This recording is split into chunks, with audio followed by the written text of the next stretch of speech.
গত 25শে March east লন্ডনে কিসমত Islamic art gallery ও event ক্যাফেতে চ্যানেল SRFC একটি সফল ফান্ডরেজিং অনুষ্ঠানের আয়োজন করেছে। এতে 26টি চ্যারিটির জন্য অর্থ সংগ্রহ করা হয়েছে। কিসমতের প্রতিষ্ঠাতা সনি শাহনেওয়াজ জানান, এই উদ্যোগের মূল লক্ষ্য ছিল মানবিক কার্যক্রমকে এগিয়ে নেওয়া এবং বিভিন্ন চ্যারিটি সংস্থাকে সহায়তা করা। অনুষ্ঠানে উপস্থিত ছিলেন ব্যারিস্টার ও মেয়র প্রার্থী জামি আলী।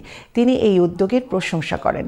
চ্যানেল এর অনুষ্ঠান প্রধান ফারহান মাসুদ খান বলেন, চ্যানেল বরাবর অসহায় মানুষের সেবা প্রদান, বিভিন্ন মসজিদ, মাদ্রাসা এবং যে কোনো দুর্যোগ মুহূর্তে মানুষের পাশে থাকার চেষ্টা করে, বিশেষ করে রমজান মাসে 26টি চ্যারিটি অ্যাপিলের অর্থ সমভাবে বন্টনের মাধ্যমে মানুষের আস্থা ও বিশ্বাস অর্জন করেছে।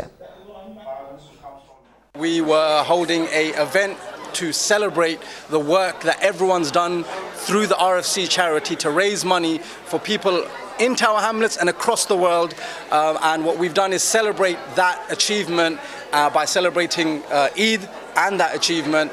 One of the most interesting presentations that we saw today was about RFC. One donation helps multiple charities, 26 charities in fact. And so what it does, it makes it easy for you because somebody else has screened the charities. They're all registered British charities. They're all being very impactful.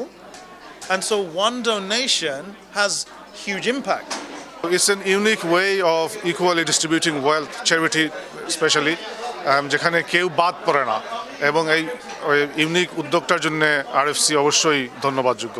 প্রথম RFC Eid celebration অনুষ্ঠান আমরা করলাম এবং কিসমতের সহযোগিতায়। আমরা সবাই জানি শাহনেওয়াজ আমাদের এবারের RFC অ্যাম্বাসেডার ছিলেন এবং তার সহযোগিতায় এখানে আমরা একটি RFC অ্যাম্বাসেডারকে এবং চ্যারিটেবল অর্গানাইজেশনকে নিয়ে আমরা একটা সেলিব্রেশন করলাম। And this is again community spirit. আমার বাম পাশে আছেন তোফাজ্জল ভাই, আমাদের one of the founder ambassador, এখন আসছেন নতুন শাহনেওয়াজ, তিনি এবছরের আমাদের অ্যাম্বাসেডার ছিলেন।